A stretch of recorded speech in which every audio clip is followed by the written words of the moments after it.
আমি এখানে অনেকদিন ছিলাম না, বিদায় এখানে পানি দেওয়া হয় নাই। তো পানি না দেওয়ার কারণে এই গাছটা একদম মারা গেছিল।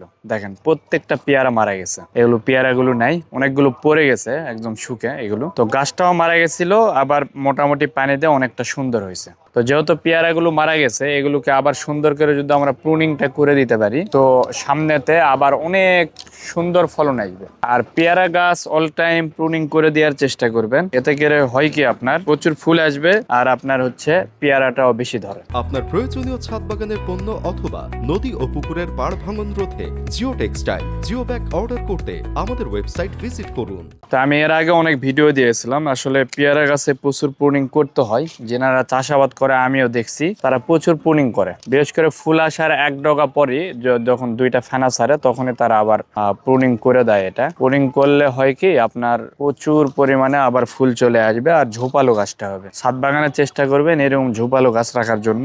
আর পেয়ারা গাছে আমি যেটা দেখছি, পর্যাপ্ত পানি দিতে হয়, এখানে পানি কমানো যাবে না। আপনি যখন নিচে দেখবেন একটু করে স্যাঁতস্যাঁতে ভাব কম থাকলে দিবেন, যেহেতু এখন বৃষ্টি হচ্ছে ফুল, যার কারণে আমাদের পানি এখন দিতে হচ্ছে না। কিন্তু কিছুদিন আগে বৃষ্টি হয়েছিল না, আমিও ছিলাম না, পানি দিতে পারে না বিদায় গাছটা পুরো মারা গেছিল। গাছটা যে বেঁচে রয়েছে এটাই অনেক। তো এইভাবে পেয়ারা গাছগুলো প্রুনিং করে করে দিবেন, অনেক ভালো থাকবে।